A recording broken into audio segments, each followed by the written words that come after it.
अपने खामेनेई रहबर को जिनको धोखे से मारा गया, जिनकी नस्लों में गद्दारी है, जिनकी नस्लों में धोखेबाजी है, उन्होंने धोखे से मारा मेरे खामेनेई को। खामेनेई मेरा शेर था, शेर, और कल भी शेर था, आज भी शेर है, कयामत तक शेर रहेगा। एक खामेनेई मरेगा, हजार खामेनेई। पता नहीं इनको कहाँ प्रॉब्लम का है, टिकट कटा देनी चाहिए इन सब की। इनको जाना है, लड़ने जाना है भाई इन लोगों को। ये भारत में है, ये लोग कुछ अभी कह रहे हैं मैं जाना चाहता हूँ, मैं जाऊँगा, मैं जाऊँगी। ये लोग जाना चाह रहे हैं, ये नेतन्याहू को मारना चाह रहे हैं, ट्रंप को मारना चाह रहे हैं। दो देशों की लड़ाई में ज़बरदस्ती ये लोग घुसना चाह रहे हैं, बेगानी शादी में ये लोग दीवाना बनना चाह रहे हैं। वहाँ किसी एक देश ने किसी दूसरे देश में घुसकर किसी को मार दिया। लेकिन इसको ऐसे समझिए, अभी रूस यूक्रेन युद्ध 4 साल से चल रहा है, लेकिन भारत के विपक्ष को कोई तकलीफ नहीं कि किसी ने नहीं कहा साहब कि भारत को किसी एक के पक्ष में खड़ा होना चाहिए। ये रूस यूक्रेन चल रहा था, किसी ने कहा क्या? मैं कह रहा हूं रूस यूक्रेन छोड़ दीजिए, आर्मेनिया अजरबैजान के बीच 3 साल से युद्ध चला, विपक्ष को पता ही नहीं लगा शायद। पाकिस्तान अफगानिस्तान में युद्ध चल रहा है, वो चल भी रहा है, वहां अफगानिस्तान पाकिस्तान को ठोक रहा है। भारत में किसी ने नहीं कहा कि मोदी साइड क्यों नहीं ले रहे हैं, कि अफगानिस्तान के पक्ष में बोलना चाहिए या इसके पक्ष में बोलना चाहिए। इस युद्ध में ऐसा क्या विशेष है साहब? ईरान, इजराइल और अमेरिका के युद्ध को लेकर विपक्ष ईरान के पक्ष में गमगीन है। चलिए ठीक है, हो सकता है, कोई प्रॉब्लम नहीं है, ईरान भी हमारा मित्र देश है, ठीक बात है। कांग्रेस, आम आदमी पार्टी, एआईएमआईएम समेत विपक्ष के कई नेता पूछ रहे हैं कि मोदी ईरान का समर्थन क्यों नहीं कर रहे हैं? ईरान के साथ दोस्ती का क्या हुआ भाई? क्या हुआ मोदी जी? मोदी खामनेई की मौत पर इजराइल अमेरिका का विरोध क्यों नहीं कर रहे हैं? मोदी खामनेई के लिए शोक संदेश क्यों नहीं भेज रहे हैं? क्या प्रॉब्लम है? देखिए, इन लोगों के लिए पहले चीज स्पष्ट करना जरूरी है। तो ये विदेश नीति वोट बैंक या भावुकता से नहीं, नेशनल इंटरेस्ट किससे चलती है? National interest. दूसरी ओर खामनेई ईरान के राष्ट्रपति या प्रधानमंत्री तो थे नहीं, वो ईरान के सर्वोच्च धर्मगुरु थे। वहां के लोग कहते थे जालिम तानाशाह क्रूर कट्टरपंथी था जिसने मरवा दिया इतने लोगों को। और आज देखिए क्या कर रहा है ये ईरान, क्या कर रहा है ये? जगह जगह बमबारी, मुस्लिम मुल्कों में बमबारी कर रहा है। तीसरा, आज की खबर सुन लीजिए, प्रधानमंत्री नरेंद्र मोदी ने बहरीन के किंग और सऊदी के क्राउन प्रिंस से फोन पर बात की है, हमले की निंदा की है, भारतीयों की सुरक्षा को लेकर बात की। आज 2 बड़े फोन कॉल हुए हैं। प्रधानमंत्री नरेंद्र मोदी ने बहरीन के किंग और सऊदी के क्राउन प्रिंस मोहम्मद बिन सलमान, उनसे बात की है, भारतीयों की सुरक्षा को लेकर बातचीत की गई है, इंपॉर्टेंट है। मगर साहब विपक्ष चाहता है कि मोदी खामनेई की मौत पर कुछ बोले, कुछ तो बोले, ईरान के साथ अपनी दोस्ती निभाए। मैं कह रहा हूं आप खुद सोचिए, जिनकी मौत पर ईरान में कुछ जगहों पर जश्न मनाया। अच्छा हाँ, ये है ना आज की तस्वीर, ये है आज की सबसे बड़ी तस्वीर। खामनेई की मौत, ईरान में जश्न, भारत में मातम। आप लॉजिकल सोच कर देखिए, जिस देश के लोग वहां कुछ जगहों पर जश्न मना रहे हैं कि क्रूर कट्टरपंथी जालिम तानाशाह मर गया, मारने वाला कोई तीसरा देश, उसके खुद के देश में बन रहा है जश्न। सुपारी आरोप है कि ये सऊदी ने सुपारी दी, ये भी वॉशिंगटन पोस्ट से लेकर अमेरिका का दावा है। खुद ईरान के कई लोग मानते हैं कि आयतुल्ला खामनेई एक क्रूर तानाशाह और कट्टरपंथी जिद की वजह से ईरान में कई बेटियां हिजाब विरोधी प्रदर्शनों में मारी गई। महसा अमीनी, इसके अलावा खामनेई के परिवार के लोग ही उन्हें तानाशाह बता चुके हैं। खामनेई की सगी बहन और सगे भाई उनके खिलाफ थे, खामनेई को हिंसक बताते थे। इस बीच एक बड़ी खबर यह मिल रही है, खामनेई की पत्नी की भी मौत हो गई है। बड़ी खबर इस वक्त मिल रही है, वो दरअसल हमले में जख्मी हुई थी, ये बहुत बड़ी खबर मिल रही है। खामनेई की पत्नी भी मर गई है, अब इजरायली हमले में गंभीर रूप से जख्मी हुई थी आयतुल्ला खामनेई, उसकी पत्नी भी मर गई है। मुस्लिम वर्ल्ड भी अब ईरान के साथ संभवतः उस तरह से नहीं है, क्योंकि अभी ये खबर अभी मिल रही है। खामनेई की पत्नी जख्मी हुई थी गंभीर रूप से, वो भी मर गई है। दुनिया में 57 इस्लामिक देश है, लेकिन एक भी देश ईरान के समर्थन में लड़ने नहीं आ रहा है। 57 इस्लामिक देशों में से सिर्फ 10 मुस्लिम देशों ने खामनेई की मौत पर दुख जाहिर किया है। आप कह सकते हैं जबानी जमा खर्च जिसे कहते हैं। खामनेई को सत्ता से हटाने के लिए खुद सऊदी अरब अमेरिका के साथ 1 महीने से प्लानिंग कर रहा था, ये मेरा दावा नहीं है। अमेरिका के अखबार द वॉशिंगटन पोस्ट का दावा है कि सऊदी अरब ने ईरान पर हमला करने के लिए अमेरिका पर दबाव बनाया। यह बहुत बड़ा दावा है। यहां के कुछ लोग जो मातम बना रहे हैं, सुनना चाहिए। सऊदी ने क्राउन प्रिंस, मतलब ये ऐसा वॉशिंगटन पोस्ट का दावा है कि सऊदी अरब ने ईरान पर हमला करने के लिए अमेरिका पर दबाव बनाया था। सऊदी ने मरवाया। इसको सीधी भाषा में अगर मैं अमेरिका को सही मानूं, वॉशिंगटन पोस्ट की रिपोर्ट को सही मानूं, सऊदी ने मरवाया खामनई को। ईरान पर हमला अमेरिका से सऊदी ने करवाया। क्राउन प्रिंस मोहम्मद बिन सलमान ने ट्रंप के कई प्राइवेट कॉल किए। इसके बाद इजराइल और सऊदी अरब के दबाव में अमेरिका ईरान पर हमला करने के लिए तैयार हुआ। ध्यान देने वाली बात यह कि वॉशिंगटन पोस्ट की इस खबर को सऊदी अरब ने भी खारिज नहीं किया है। अब तो सऊदी भी हमले झेल रहा है। इसके अलावा सऊदी अरब, यूएई, जॉर्डन जैसे मुस्लिम देश खुद अमेरिका को ईरान पर हमला करने के लिए एयर स्पेस दे रहे हैं। कतर जैसा मुस्लिम देश ईरान को धमकी दे रहा है। ये आप समझिए, एक मुस्लिम देश दूसरे मुस्लिम देश पर बमबारी कर रहा है ना। ईरान सऊदी पर बमबारी कर रहा है, एक मुस्लिम देश दूसरे मुस्लिम देश पर बमबारी कर रहा है। भारत के बीच में कूद पड़े साहब। वो कह रहे हैं वो ईरान को सबक सिखाएगा। खुद ईरान का दावा है कि पाकिस्तान, अच्छा सुनिए, पाकिस्तान, ईरान का दावा है कि पाकिस्तान अमेरिका की मदद कर रहा है, मुनीर मरवा रहा है। आप समझिए इस चीज को। यहां लोग कह रहे कि नहीं, ईरान के साथ दोस्ती निभाओ, खामनई की मौत पर मातम मन रहा है। प्रधानमंत्री नरेंद्र मोदी क्यों नहीं शोक संदेश जाहिर कर रहे हैं? यह खबर है कि पाकिस्तान, मुनीर, उसने वो मरवा रहा है वहां खामनई और ईरान में बमबारी करवा रहा है अपने एयर स्पेस। ईरानियों को कौन मरवा रहा है? पाकिस्तान। यानी मुस्लिम वर्ल्ड खुद ईरान का समर्थन नहीं कर रहा है। इसके बावजूद विपक्षी पार्टियां चाहती है साहब कि भारत दूसरे देशों के झगड़े में टांग अड़ाए। जिस युद्ध से भारत का कोई लेना देना नहीं, उसमें पक्ष बनकर खड़ा हो जाए और भारतीयों की सुरक्षा को खतरे में डाल दे। भारत सरकार और मोदी पर सवाल उठाने वाली विपक्षी पार्टियों को पता होना चाहिए साहब कि खुद ईरान ने भारत की भूमिका पर कोई सवाल नहीं उठाया। खुद ईरान, क्योंकि ईरान हमारा मित्र देश है। लेकिन विपक्ष इतना परेशान इसलिए क्योंकि भारत में कश्मीर से लेकर कर्नाटक तक, इसको समझिए, ईरान के समर्थन में प्रदर्शन हो रहे हैं। ईरान छोड़िए, ईरान नहीं, ईरान में तो खामनई के विरोध में प्रदर्शन हो रहे थे, खामनई के समर्थन में प्रदर्शन हो रहे हैं। श्रीनगर में तो ईरान के समर्थन में पुलिस पर पत्थरबाजी की भी खबर है। आज गृह मंत्रालय ने खबर यह भी है कि अलर्ट जारी करके कहा कि ईरान समर्थन और विरोध वाले प्रदर्शनों से देश की आंतरिक सुरक्षा को खतरा हो सकता है। मेरे साथ यहां स्टूडियो में मोहम्मद फैज यहां लाइव मेरे साथ जुड़ चुके हैं। मोहम्मद फैज है मेरे साथ, सुबुही जी मेरे साथ इस वक्त लाइव है यहां स्टूडियो में, नेशनल कोऑर्डिनेटर हैं राष्ट्रीय जागरण अभियान की। सुमैया राणा जी हैं, मेजर गौरव आर्या भी मेरे साथ लाइव है, मौलाना साजिद रशीदी और के सिन्हा साहब हैं। सर आप सबका बहुत बहुत स्वागत। लेकिन पहले मेजर गौरव आर्या, मैं आपसे शुरू कर रहा हूं। इस पक्ष को मुझे समझाइए, जितने भी लोग इस वक्त देश नहीं झुकने देंगे देख रहे हैं, मोदी को ईरान से अपनी दोस्ती निभानी चाहिए और खामनई की मौत को लेकर भर्त्सना के 2 शब्द कहने चाहिए। क्यों हिचकिचा रहा है भारत और मोदी, और ईरान से दोस्ती क्यों नहीं निभा रहा है? मेजर गौरव आर्या। देखिए, आपके सवाल के 2 पहलू हैं। दूसरा वाला तो मुझे पता नहीं, वो पॉलिटिकल सवाल है और मुझे इसके बारे में नॉलेज नहीं है कि सरकार ने करना चाहिए नहीं करना चाहिए। करे ठीक है, ना करे मुझे कोई फर्क नहीं पड़ता। यह मामला हमारा है नहीं। और इसमें पढ़ना बहुत जानलेवा होगा भारत के लिए, क्योंकि ईरान हमारा, ध्यान से सुनिएगा, मैं बड़ी जिम्मेदारी के साथ बता रहा हूं, ईरान हमारा नेबर है। अब लोग कहेंगे साहब सरहद नहीं मिलती, उससे कोई फर्क नहीं पड़ता। ईरान हमारा नेबर है, ईरान के साथ हमारे रिश्ते हैं। और ये जो ताल्लुकात हैं, मैं आपको बता रहा हूं आज की तारीख में, अगर भारत बीच में पड़ता है तो वो आग भारत तक पहुंचेगी। आपने देखा फ्रांस के अड्डों पे बमबारी हो रही है, आपने देखा यूके के अड्डों पे बमबारी हो रही है। कहां बमबारी हो रही है? उन लोगों पे जिनका कोई लेना देना नहीं है। फ्रांस का क्या मतलब है?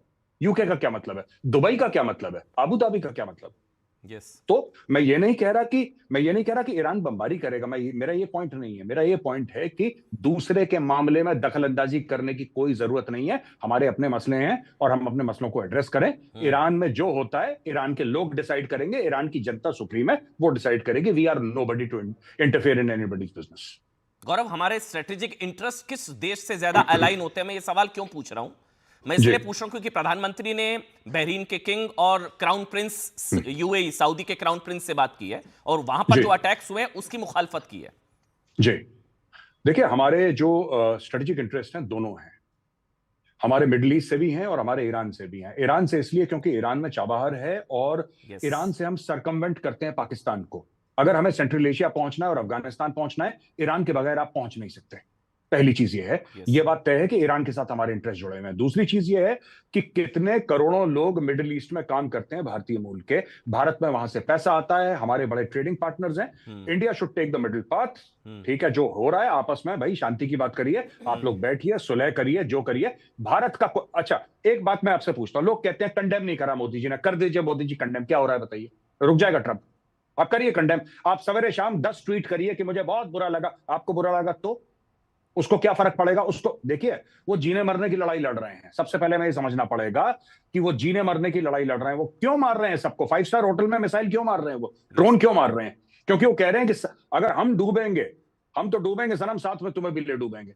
पूरा स्ट्रेट ऑफ हॉर्मुज उन्होंने ब्लॉक कर दिया। क्यों? क्योंकि वो इस नहज पे आ गए हैं। अब वो कह रहे हैं कि सब बर्बाद हो जाएंगे। और ईरान की सरकार जो भी बची कुची है, उसने बोला है कि Islamic revolutionary guard core is working independently, हमारा कोई लेना देना नहीं है, जिसका मन चाहे जहां मिसाइल मारे उसकी मर्जी। ये हालत हो गई है ईरान में। तो हम जितना दूर रहें साहब, हमारे लिए उतना बेहतर है। सुमैया जी, जितना दूर रहे भारत के लिए उतना अच्छा है, उतना जरूरी, उतना बेहतर। तो विपक्ष क्यों चाहता है कि भारत इसमें टांग अड़ाए? नहीं, बिल्कुल देखिए, राजनीतिक और राजनीतिक तरीके से अगर गौर करे जाए तो मैं आर्या जी की पूरी बातों से सहमत हूँ कि उस जंग से हमारा डायरेक्टली लेना देना कोई नहीं है। लेकिन ये भी मानना होगा, वैसे मैं इस लड़ाई पे इस चीज से बिल्कुल भी वाकिफ नहीं हूँ कि कोई ये कहे कि इससे शिया मुसलमान हर्ट हुए हैं या शिया मुसलमानों के लिए गम का सबब है। कि पूरी दुनिया में जितने आलम इस्लाम है और जो भी इस्लाम को पूरी तरह फॉलो करते हैं, वो कहीं ना कहीं उनको खामनेई जी की इस तरीके की मौत पर दुख हो रहा है और वो दुख जता रहे हैं। लेकिन यहाँ पर एक बात साफ तौर पर यह है कि दुनिया में ईरान के बाद मुझे लगता है दूसरा सबसे बड़ा मरकज अगर शियों का है तो वो लखनऊ में है। और अगर अभी आपकी, मैं इससे पहले सुन रही थी डिबेट शुरू होने से पहले, जब आप कह रहे थे कि वो क्यों वहां के लिए गम कर रहे हैं, तो मुझे लगता है कि किसी के गम को और इजहार गम को रोका नहीं जा सकता है। हाँ, ये बात जरूर है कि प्रधानमंत्री अपना ऊंचा नीचा देख लें और देश हित में सोच लें कि उनको कहाँ पर आवाज उठानी चाहिए, कहीं भी कहाँ नहीं उठानी चाहिए। और आर्या जी की एक बात और मेरी बिल्कुल समझ में आई, उन्होंने कहा कि क्या हमारे प्रधानमंत्री के कहने से क्या ट्रंप रुक जाएंगे? अरे, ट्रंप के कहने से प्रधानमंत्री जी रुक गए इंडिया पाकिस्तान की वॉर में। उनका खुद का आधिकारिक बयान था कि उनकी मुदाखलत के बाद इस जंग को बंद किया गया।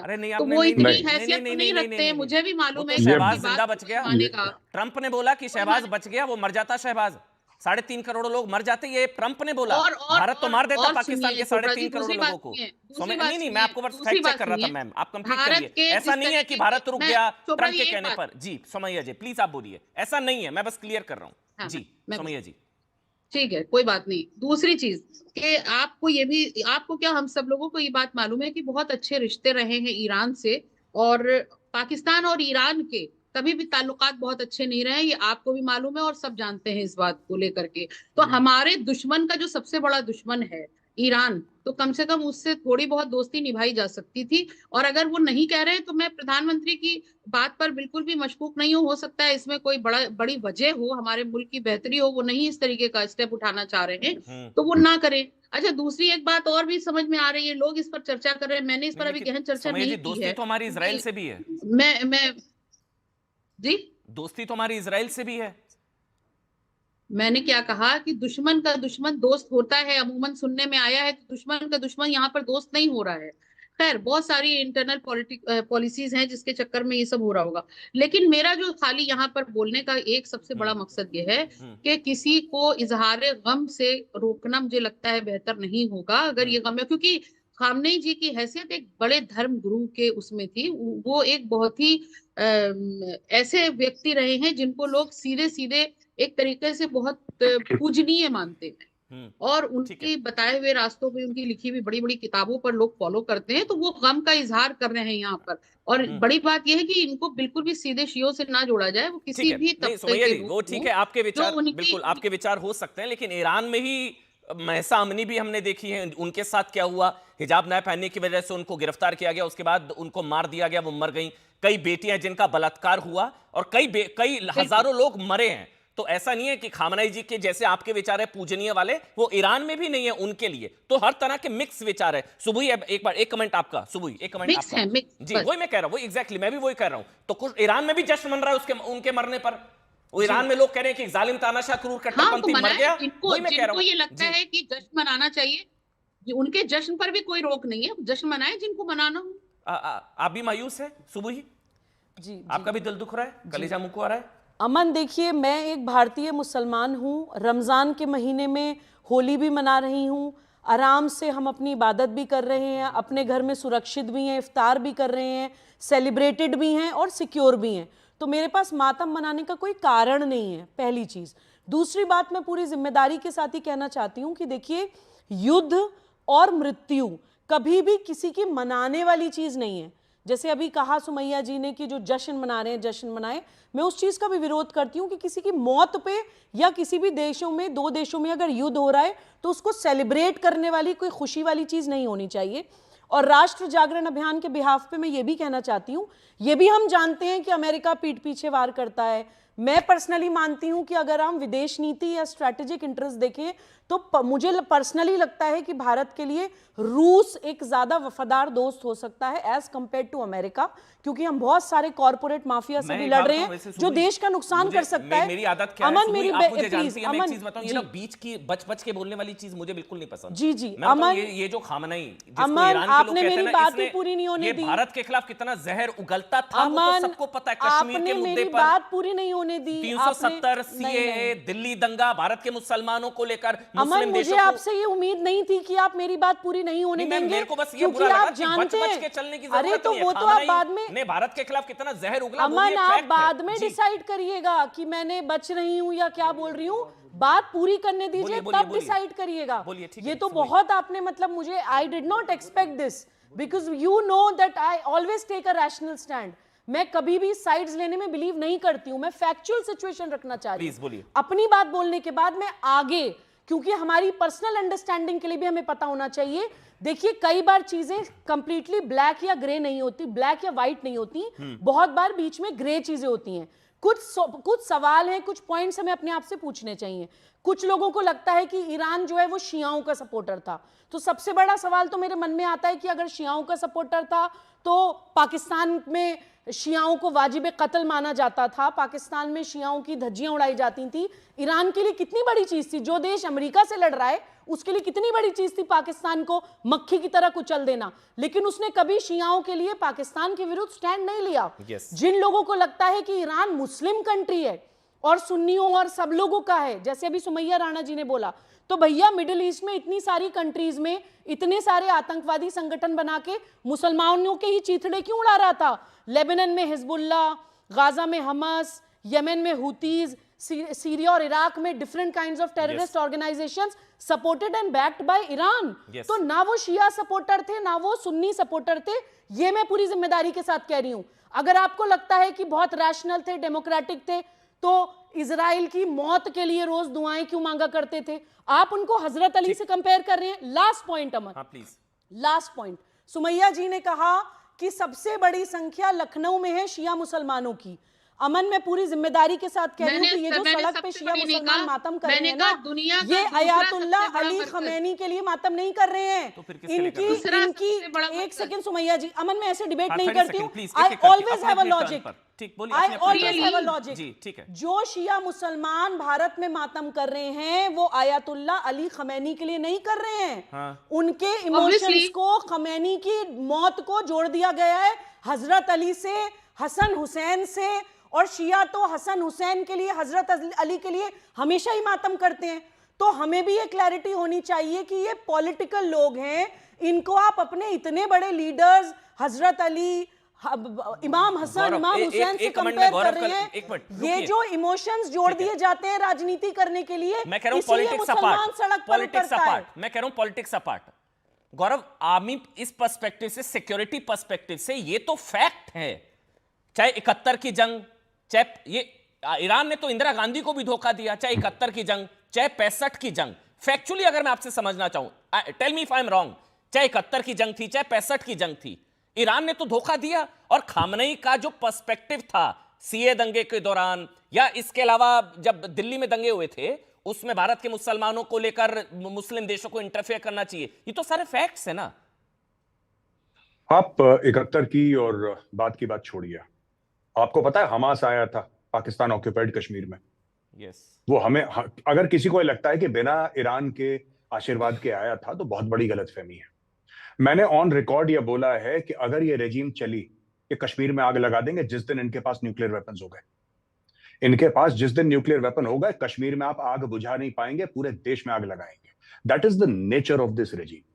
पर अमेरिका ने यह गलत करा कि इनको ये काम, इजराइल ने यह बहुत बुरा करा, ये काम उनको 20 साल पहले कर देना चाहिए था। बहुत लटका दिया उन लोगों ने, और अभी भी जो कर रहे हैं वो बहुत मुझे नहीं, ये फैलावा इतना नहीं होना चाहिए। आप सर्जिकल स्ट्राइक करिए, आपको जो करना है करिए, कर कुरा के खत्म कीजिए। अबे फालतू में रायता फैल रहा है, this is not good. But this man, Khamenei की बात कर रहा हूं, बहुत खतरनाक, बहुत ज्यादा खतरनाक। और जो लोग कह रहे हैं ना पॉलिटिकल, अब मैं उनका नाम नहीं लूंगा, बट जो कह रहे हैं कि साहब ये है और ये भारत के बड़े मित्र थे, हाँ, at a national level Chabahar port हमने बनाया, वहां पे हम लोग करा, वो सब बातें ठीक हैं, लेकिन आइडियोलॉजिकली देखिए, आप एक बात करिए, जो अभी हमारी बहन बोल रही थी, मेरे बाद जिन्होंने बोला था, तो वो कह रही थी कि साहब सारे मुसलमान बड़े गमगीन हैं। मुसलमान तो मरवा रहे हैं उनको। जो आपने वॉशिंग्टन पोस्ट का हवाला दिया, आपने क्या हवाला दिया? आपने बोला कि सऊदी अरब के क्राउन प्रिंस ने बोला कि निपटाओ उसको। यार तुम क्या देरी कर रहे हो? पाकिस्तान कह रहा है एयर स्पेस लो, जमीन लो, मारो उसको। तो ये तो खुद मरवा रहे हैं भाई। अगर आप किसी को न्योता देंगे कि आओ मारो, और दूसरा आएगा, तो फिर नेतन्याहू और ट्रंप विलेन कैसे हो गए? जो असली विलेन है वो पाकिस्तान है, आसिफ मुनीर है, जिसने जगह दी। असली अगर आप कहना चाहते हैं तो सऊदी अरब का किरदार क्या है फिर? तो ये भी हमें देखना पड़ेगा। और आखिरी चीज एक बोल दूं आपको, ये लोग जो कहते हैं ना कि इजराइल ने इतने लोग मार दिए, फिलिस्तीन में मार दिए, वो बात सच है। हजारों की तादाद में लोग मर गए, उसमें बेगुनाह भी मरे होंगे। लेकिन कोई ये नहीं बोलता कि सऊदी अरब ने यमन के अंदर 3,75,000 लोग मार दिए। इसके बारे में कोई चर्चा नहीं करता। यूएन की रिपोर्ट है, 3,75,000 किल्ड, जिसमें की कहते हैं more than 50% are children below the age of 12। 12 साल के कम के बच्चों को निपटा दिया वहां पे, 3.25 लाख बंदे मार दिए, कोई बात ही नहीं करने को तैयार है। नहीं, ठीक बात है मौलाना साजिद रशीदी। उस देश में क्या हो रहा है इससे हमको क्या लेना देना? मुसलमान देश, एक मुसलमान देश ने सुपारी दी, दूसरे मुसलमान देश में हमला करवा दिया, अमेरिका से करवा, हमारा क्या लेना देना? हमारे नेशनल इंटरेस्ट जिससे अलाइन होंगे हम तो वहां की बात करेंगे ना। नहीं मौलाना साजिद रशीदी, फिर फैज भाई आपके पास आऊंगा। अमन भाई देखिए, जो भी मुसलमान यहाँ मातम कर रहा है या सोग मना रहा है, उसका मकसद ये बिल्कुल नहीं है कि हम ईरान के साथ जाकर अमेरिका के खिलाफ लड़ाई लड़े। उसका मकसद ये बिल्कुल भी नहीं है। जो लोग इससे उसको जोड़ रहे हैं वो बहुत बड़ी गलती कर रहे हैं। देखिए, एक अटैचमेंट होता है, किसी से भी होता है, तो उसके मरने पर आदमी को दुख होता है, शोक मनाता है। तो उसमें मैं समझता हूँ हिंदुस्तान जैसे मुल्क में ये शोक मनाना कोई बुरी बात तो है नहीं। और अभी मुझे बड़ा अफसोस हुआ वो आदमी आपके मुल्क के लिए खतरनाक है, तब भी शोक? नहीं, मुल्क के लिए खतरनाक कैसे हुआ मेरे भाई? वो तो अभी बताया, हमास से लेकर हमास पीओ के, अभी तो बताया मेजर गौरव आर्य ने, वो हमास, हिजबुल्लाह, हूती, और वो 2020 दिल्ली दंगा, भारत के मुसलमानों, मुस्लिम देश भारत में दखल दे, वो सारी चीजें आप जानते हैं रशीदी जी। आपके मुल्क, आपके मादरे वतन के लिए खतरा वो आदमी। अरे मेरे भाई, मैं बात कर लूं जी। देखिए, मेजर गौरव आर्य ने जो कुछ भी कहा है, ये इनकी अपनी निजी राय हो सकती है। हर आदमी को अधिकार है कहने का। कोई ऐसा तो है नहीं कि जो मेजर गौरव आर्य ने कह दिया वो पत्थर की लकीर हो गई और उसको बिल्कुल जो है सोने के पानी से लिख देना चाहिए। ऐसा तो कुछ है नहीं। हर आदमी को अपनी राय देने का अधिकार है। मैं सिर्फ ये कहना चाहता हूँ, देखिए, 2 देशों की लड़ाई है।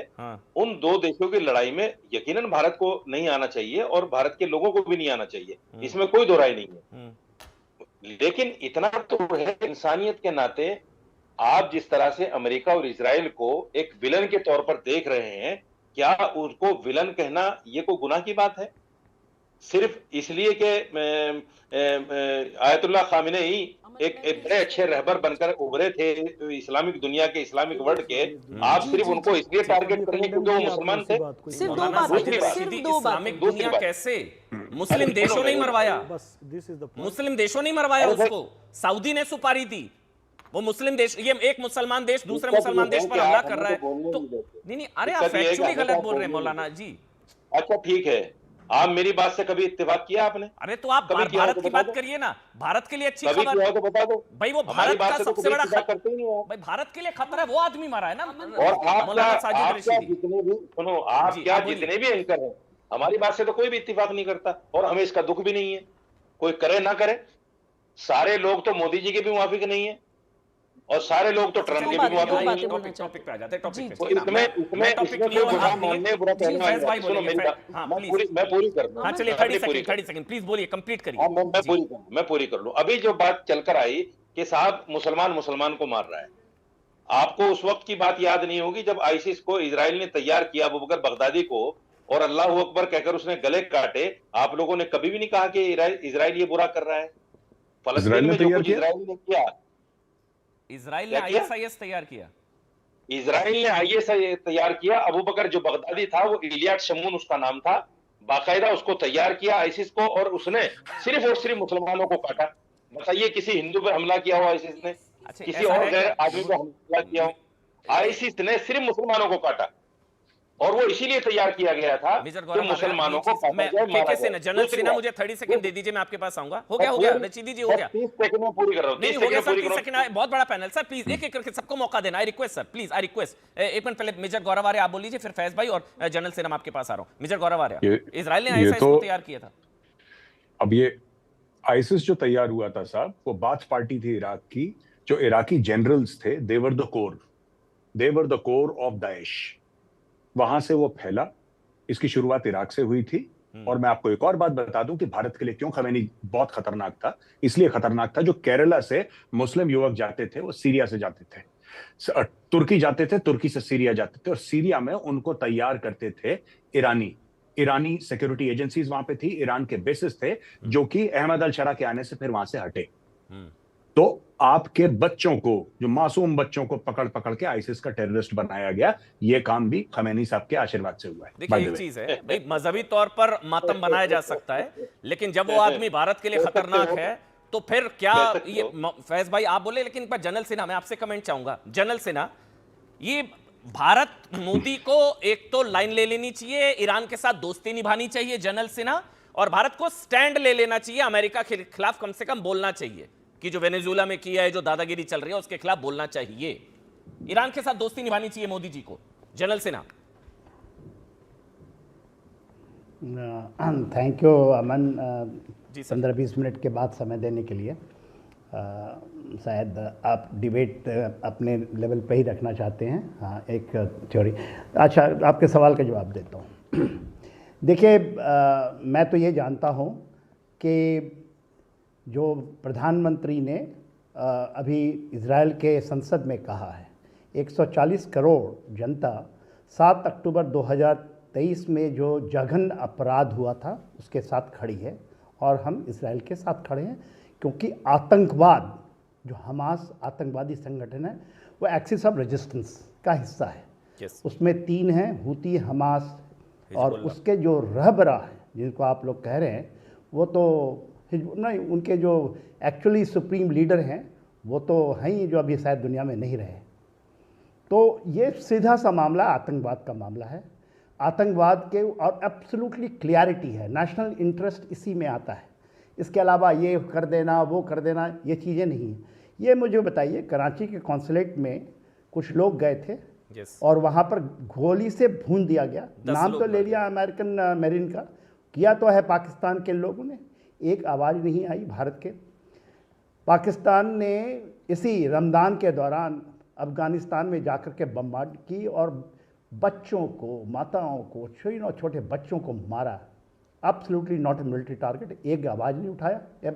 चैनल में बैठे हुए काफ़ी लोग हैं जो कि अभी साइड लेना चाहते हैं। आप ये बताइए, 2016 में हमारे प्रधानमंत्री गए थे, ईरान गए थे, कुरान भेंट किया था अयतुल्लाह अल खमेनी को, और दोस्त कहा था। दोस्त का मतलब होता है, मगर वहाँ से लौटे नहीं। और उन्होंने पहले उन्होंने बाबरी मस्जिद में की थी। बाबरी मस्जिद के समय जब हुआ था तो उसकी पहले की बात, तब भी गए थे। कश्मीर को बोल दिया ये डिस्प्यूटेड एरिया है, एंड दैट शुड, ये पाकिस्तान का हिस्सा है, बाबरी मस्जिद, कश्मीर। तो जो गौरव आर्या कह रहे हैं वो आपके किसी भी तरीके से नेशनल इंटरेस्ट के बाहर की चीज़ है। चाबहार अलग चीज़ है। चाबहार को ये कहना कि जस्ट चाबहार लेने के लिए जाकर के हम झप्पी पाले, और हम टेररिज्म का, जो सिया टेररिस्ट का पूरा केंद्र है वो ईरान है, जो सुन्नी टेररिज्म का केंद्र पाकिस्तान है। यहाँ पे बैठे हुए कोई भी जो बैठे हैं धर्मगुरु लोग हैं, कह देंगे वो कि पाकिस्तान जो करता है, चाहे वो आपका जो सेंटर था ना, मरकज़ सुभान अल्लाह, या हाँ वो कह दें मरकज़ सुभान अल्लाह, या मरकज़ जो ये तोयबा था जिसके ऊपर में आपने ऑपरेशन सिंदूर में देखा, ये कह कह चुके हैं उसको पहले। नहीं वहां तो आप कह रहे हैं खामनेई आतंकवादियों का मैं किसी को नहीं कह रहा हूं। नहीं मैं पूछ रहा हूं आपसे, आपने कहा कि आतंकवादी दिखाई दिया था ना, ये सारे के देखिए चोपड़ा साहब, आज के दिन में 4 करोड़ हमारे यहाँ जो भी आप कहें सिया मुस्लिम लोग रहते हैं, भाई रहते हैं, जो हमारे वो भारतीय हैं, वो कहते हैं हमें रहबरा, वो थेरोक्रेटिक स्टेट है, इस्लामिक रेवोल्यूशन से आया है, उसको ये कहते हैं रहबरा, ये हमारे सुप्रीम लीडर हैं। ये तो हमें ये नहीं मानते कि यदि मेरे को कहें तो ये नहीं मानेंगे कि हम लोग इनके लीडर, हम नहीं पूजनीय ये सारे अभी आपने चलाया था ना, पूजनीय हैं। वो कई हमारी बहन कह रही थी, आशा उनको याद नहीं आता। आ रहा हूं रशीदी जी, 30 सेकंड। 8.65 करोड़ केवल इतनी ही जनसंख्या है वहां की, ईरान की। 50% लोग वो कहते हैं डेथ टू खमेनी, वहां से आवाज आई है, वो वहां पर नारे लगा रहे हैं, और खमेनी कहते हैं death to America and death to Israel. मैं एक चीज तो कश्मीर तक का गया। मैं कह रहा हूं जो रशीदी जी कह रहे हैं, जी मैं एक मिनट आ रहा हूं मैं, और जो सुमैया जी कह रही हैं वो मजहबी मातम बनाया जा सकता है, कुछ रिश्ता हो सकता है, लेकिन फैज भाई जो भारत का दुश्मन वो आपका दोस्त कैसे, मेरे को तो ये जानना है। फैज मोहम्मद फैज जो भारत के लिए खतरनाक, जो मस्जिद गौरव आर्य ने बताया, हमास, सीतू, हिजबुल्लाह, वो सारी चीजें जो जनरल सिन्हा भी बता रहे हैं, जो भारत के लिए खतरनाक है, उसके लिए उसके मरने पर यहां मातम क्यों? मैं तो ये पूछना हूं। मजहबी कनेक्शन हो सकता है, लेकिन नेशनल इंटरेस्ट में तो वो भारत के लिए ठीक नहीं था ना, बात खत्म। पीओके, हमास, सारी चीजें हैं। फैज भाई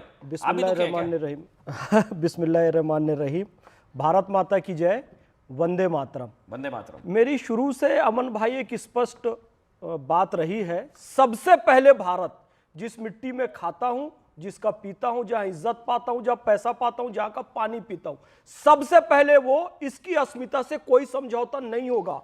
और आप देखिए इस्लाम के मूल सिद्धांतों से समझौता कर लिए यहां पर बैठकर ये लोग वंदे मातरम को गाली देते रहे। लिटरली वंदे मातरम मुर्दा कौम का गीत कहते रहे, क्योंकि अल्लाह के सिवा किसी और की पूजा नहीं की जा सकती। यहां पर एक प्रवक्ता कह रहे हैं कि खामनेई पूजनीय है, इस्लामी जगत का कोई विद्वान बता दे क्या खामनेई को पूजनीय कहा जा सकता है?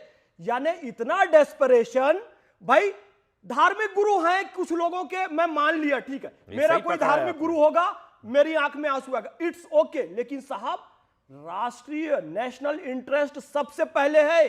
गम मनाते मनाते कुछ ऐसा ना कर दें कि फिर से मुसलमानों की साख पर बट्टा लग जाए। लेकिन गम मनाने से जो सुमैया जी कह रही है ठीक तो कह रही हैं, क्या गम मनाने से कैसे रोक सकते हैं भाई? नहीं रोक सकते। दुखी हैं, आहत हैं, क्या कैसे रोक सकते हैं? अरे मैं कह रहा हूं गम मनाए, दुखी हैं, अभी मेरे प्रोड्यूसर ने बताया कोयम्बटूर की लाइव तस्वीरें आ रही है, अगर हम दिखा दें, वहां पर अभी भी चल रहा है, वहां तो कैंडल मार्च चल रहा है, कैंडल मार्च वगैरह शुरू हो गया है, लोग सड़कों पर हैं और मोबाइल टॉर्च वगैरह सब चल रहा है। तो भारत में एक बहुत बड़ा वर्ग है जिसका कलेजा मुंह को आ रहा है, दिल पसीज रहा है और रो रहे हैं वो अंदर से। 1919 में तुर्की के खलीफा का अपमान अंग्रेजों ने किया, तो भैया अंग्रेजों को पीटते जाके वो भारत के हिंदुओं को मोपला में, केरल में कत्लेआम हुआ साहब। वीर सावरकर जी ने मोपला उपन्यास लिखी है।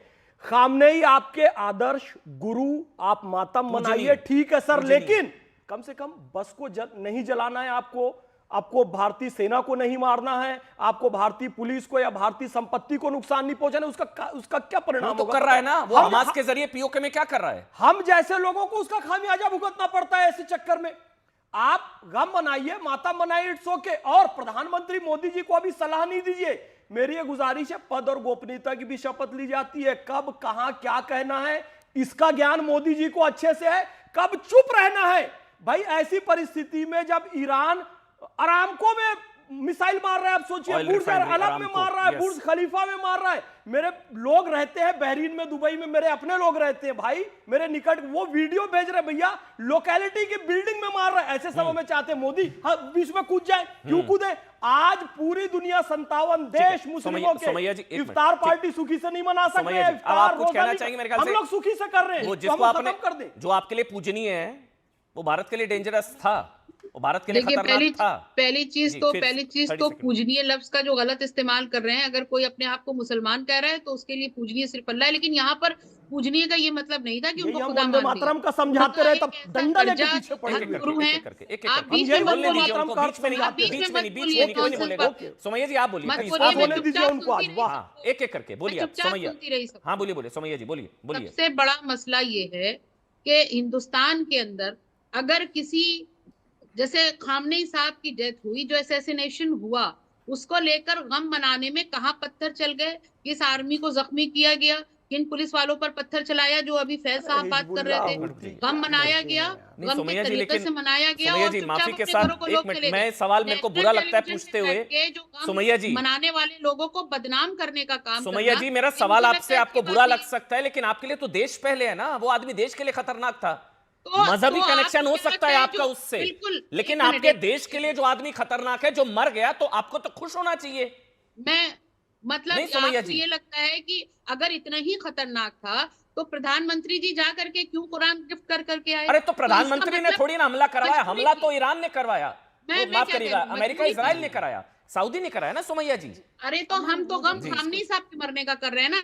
वो आपको दिक्कत मैम, किस बात की 2023 है? अगर आज में की तारीख में खामनेई वो साहब 16 के में- मरने का गम क्यों कर रहा है, तो उस ठीक है, गम को आप अमन, कैसे रोक अमन, लेंगे? आ रहा हूँ, एक यानी मिनट, कि आपका एक कहने का मिनट, मतलब हो गया, कल को देश का कोई बड़ा नेता जनरल मरे, सेना, आदम मैम, अमन, को प्लीज, आदम अमन, को मैम, सिखाएंगे, प्लीज सुने, वही गलत हो गया। एक मिनट, ठीक है, एक मिनट, हाँ जनरल सेना, एक फिर मिनट, फिर एक सुबह, मिनट। हाँ बोलिए बोलिए प्लीज जनरल सेना, फिर गौरव आ रहा हूँ 30 सेकंड में, मेजर गौरव आ रहा हूँ। 2015 में सुनिए, 2015 में मोदी जी गए पाकिस्तान, बिना बुलाए चले गए थे, और 2016 में ईरान गए। 2023 में जब उन्होंने पूरा का पूरा एक्सिस ऑफ रेजिस्टेंस, जो ये फतवा बनाया, जो इस्लामिक तरीके से कत्लो गारत की, क्या भारत उसके बाद ये अदी जोड़े, ये कह रही थी ना कि उनको कुरान दिया तो बस हम, अरे कुरान दिया एट ए टाइम। आज का समय 2026 का समय ये नहीं है कि हम जा करके उनके लिए कसीदे पढ़ें, उनके लिए शोक करें, ये प्रूव हो चुका है। और एक और चीज है सर, ईरान का तो सर्वोच्च सम्मान मोदी को मिला 2016 में, फिलिस्तीन, माफ करिएगा फिलिस्तीन, जी हाँ, फिलिस्तीन का भी मिला, फिलिस्तीन का और इजराइल का, दो देशों से सर्वोच्च सम्मान पाने वाले दुनिया के संभवतः इकलौते नेता प्रधानमंत्री नरेंद्र मोदी हैं, जिनको इजराइल से भी मिला, फिलिस्तीन से भी मिला। समझ में आ रहा है कि मजबूरी भी दिख रही है प्रधानमंत्री जी। अच्छा मजबूरी, ठीक है ठीक है ठीक है, अब सुबह आप बोलिए, फिर मेजर गौरव आऊंगा आपके पास जल्दी से 30 सेकंड। अमन देखिए, मेरी लॉयल्टी किसी राजनीतिक दल के साथ नहीं है, तो मैं आपको पता है कि जो बोलूंगी वो राष्ट्र हित में ही बोलूंगी। बहुत सारे ऐसे शिया भाई बहन हैं जो मेरे साथ सनातनी मुसलमान विचार के साथ हैं, मंदिर भी जाते हैं, तिलक भी लगाते हैं, भारतीय संस्कृति को मानते हैं, तो उनके इमोशंस की मैं कदर करती हूँ, उनके भाव की मैं कदर करती हूँ, लेकिन उनसे ये भी अपील करना चाहती हूँ कि आपके नहीं अमन देखिए, इमोशन, क्या इमोशन, किस बात का, अमन, किस बात का आप मुझे या तो भेज दीजिए आज, अगर आपको लग रहा है, मैं तो टोकूंगा ना, किस बात का इमोशन, वो आदमी आपके देश के लिए खतरनाक है। अरे अमन, बात पूरी करने दीजिए। इमोशन की कदर क्या, बोलने ही नहीं दे रहे हैं आज मुझे। बोलिए। इमोशन की कदर ये कि एक पॉलिटिकल लीडर को उनके स्पिरिचुअल और रिलीजियस लीडर से कंपेयर किया जा रहा है, बस इतनी ही अपील करना चाह रही हूं कि एक राजनीतिक नेता को आप हजरत अली की तरह, इमाम हसन की तरह, इमाम हुसैन की तरह मातम नहीं कर सकते, उनसे कोई तुलना ही नहीं है। क्या हजरत अली ने महिलाओं का अपमान करा है? आप एक बताइए, मीनू, मैं नाम बता रही हूँ, मीनू मजीदी करके मार दी गई ईरान में, उनकी बेटी रोया ने सर शेव कर लिया था, मुंडवा दिया था अपनी माँ के जो है प्रोटेस्ट करने के लिए। महासा अमीनी का नाम हम जानते हैं, जो बच्चियां हिजाब नहीं करती थी उनको मार दिया गया, मर्डर कर दिया गया। क्या हजरत अली और इमाम हसन हुसैन ये करते थे? ये जो लॉयल्टीज जोड़ दी जाती है ना, वो गलत होता है। जो इमोशनल एंकर जोड़ दिया जाता है वो गलत होता है। एक आखिरी कमेंट आपसे मेजर गौरव, एक बार ये समझा दीजिए आगे क्या होने वाला है, या अंजाम क्या होगा, वो जल्दी से बता दीजिए 30 सेकंड में, क्या होगा, क्या जो होना था मरना था मर गया, खामने होगा क्या सर, प्लीज मेजर गौरव। मुझे ऐसा लगता है कि मामला भी थोड़े हफ्ते और खिंचेगा, इसके पहले कि बंद हो जाए, और अगर वहां पे रेसिस्टेंस शुरू हो गया, क्योंकि आइडियोलॉजिकल फोर्स थी है, अगर कुछ रेसिस्टेंस शुरू होता है फिर मामला ज्यादा सिविल वॉर की ओर जा सकता है। लेकिन आज की तारीख में कहना ये सब गेस वर्क है, देखिए इसकी कोई वैल्यू नहीं है, गेस वर्क है, तो गेस वर्क तक ही आप मानिए। ठीक सर, छोटा सा ब्रेक, तुरंत हाजिर होंगे, छोटा सा ब्रेक। बहुत बहुत शुक्रिया आप सबका, छोटा सा ब्रेक।